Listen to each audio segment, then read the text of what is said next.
IPL এর আলোচনাপূর্ণ অধ্যায় শেষ করে নতুন ঠিকানার খোঁজে মুস্তাফিজুর রহমান কলকাতা নাইট রাইডার্স ছেড়ে দেওয়াতে ভারতের মঞ্চে নয় বরং পাকিস্তান সুপার লিগেই দেখা যেতে পারে বাংলাদেশের বাঁহাতি এই ফাস্ট বোলারকে, যা ফুটে উঠেছে পাকিস্তানি গণমাধ্যমগুলোতে।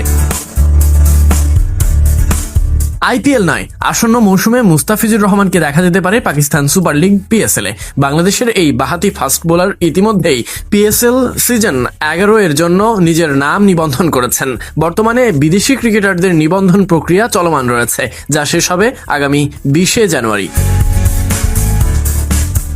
মুস্তাফিজুর রহমানের পাশাপাশি পিএসএল সিজন 11-তে খেলার জন্য নাম লিখিয়েছেন আরও বেশ কয়েকজন বাংলাদেশি তারকা ক্রিকেটার।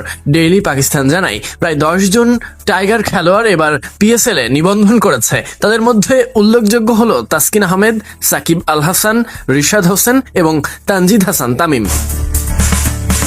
পিএসএল আলোচনার পূর্বে আইপিএল 2026-এ মুস্তাফিজুর রহমানকে দলে রেখেছিল কলকাতা নাইট রাইডার্স। তবে ভারতের অভ্যন্তরীণ নানা জটিলতা এবং নিরাপত্তাজনিত পরিস্থিতির কারণে শেষ পর্যন্ত ফ্র্যাঞ্চাইজিটি মুস্তাফিজকে ছেড়ে দিতে বাধ্য হয়েছে। বিভিন্ন আন্তর্জাতিক গণমাধ্যমে প্রকাশিত প্রতিবেদনে দাবি করা হয়েছে চরমপন্থী হিন্দু গোষ্ঠীর চাপও এই সিদ্ধান্তে ভূমিকা রেখেছে।